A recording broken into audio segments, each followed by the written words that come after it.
What is strength? And how strong should you be? And most importantly, how can you get strong? Physical strength is the measure of an individual's exertion of force on a physical object. Force is the influence that causes the physical object to change its velocity. As velocity, we mean acceleration, meaning a change in speed or direction. With measure, we generally refer to the weight of the specific object. So, force is equal to mass times acceleration. In a gym, that translates into how fast you can move a certain weight in a specific direction and how long it takes.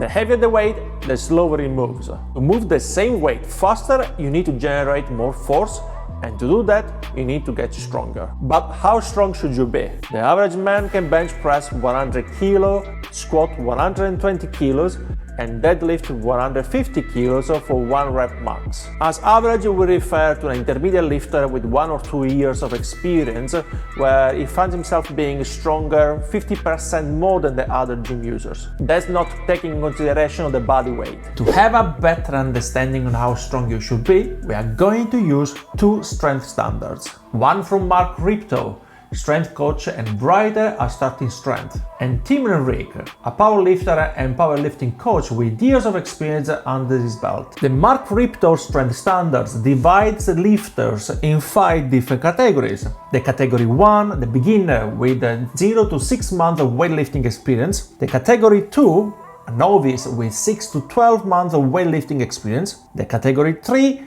an intermediate lifter with 1 to 2 years of weightlifting experience. Then we have a category 4, advanced, with 3 to 4 years of lifting experience. And then the category 5 is the elite with 5+ years of weightlifting experience. So Mark Ripto has divided his standards in a different table. So we have one for the bench press, for the overhead press, for the deadlift, and so on. And those tables are divided very simply with the left column with your body weight, so your actual weight, and then on all other columns following the same row, you're gonna find the weight of your 1 rep max. So if, for instance, you are a 180 pounds male with a 200 pounds bench press max, you're going to be on intermediate lifter based on those calculations. Same stories will apply for all other tables. So you're gonna find your body weight first and then on which category you belong based on your 1 rep max. Tim Enrique's standard is slightly different.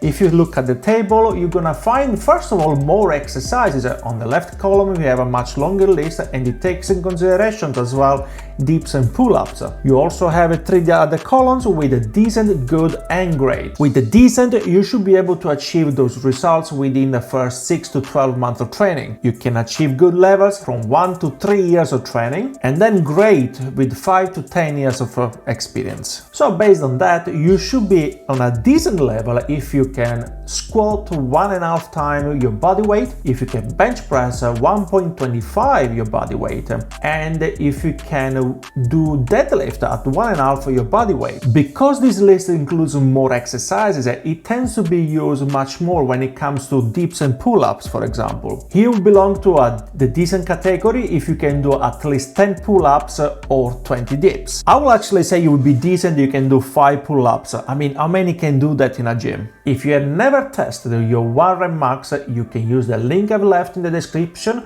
to calculate it based on what you can achieve and then compare the results with the table I've just shown you. Now that we've established what strength is and how strong we should be, let's see what we can actually do to get strong. And most importantly, we need to see how strong we want to be. So using the tables that we had seen previously, it will help us set up the goals for the next, 12 to 16 weeks. Strength increases are brought about by the improvement of inter and intramuscular coordination. Intermuscular coordinations refer to the synchronization between muscle groups. Strength is a specific skill and it requires more practice to see improvement. Compared to the hypertrophy training, where you basically build muscle as you recover, strength training strengthens the nerves and improves coordination between all the muscle groups. With strength training, you train a specific movement pattern, not muscles. So the more you repeat the movement, the better you get at it. Your muscle fibers learn how to fire more efficiently with more force the more you practice. Talking about practice, let's see how we can organize that. The main component of our training is going to be the intensity. For intensity, I tend to refer to the amount of reps,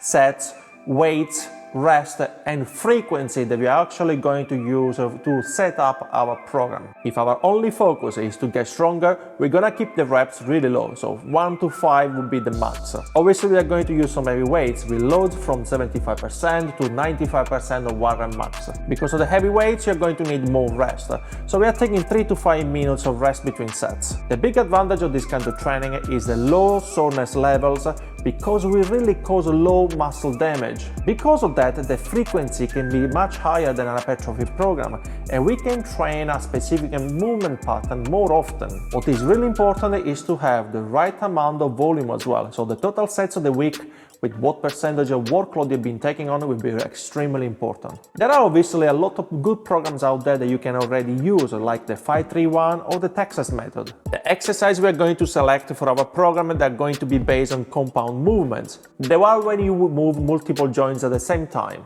With those exercises, you're gonna move the most amount of weight and you're gonna recruit the most amount of muscle mass. We are going to avoid isolation exercises and time under tension. Our focus is going to be on generating the most amount of force so we can move heavy mass as fast as possible. An essential factor of strength training is supplementation, but I have already covered that in depth on this video up here. Enjoy the next video, keep crushing those weights safely, and let's see you on the next one. Ciao!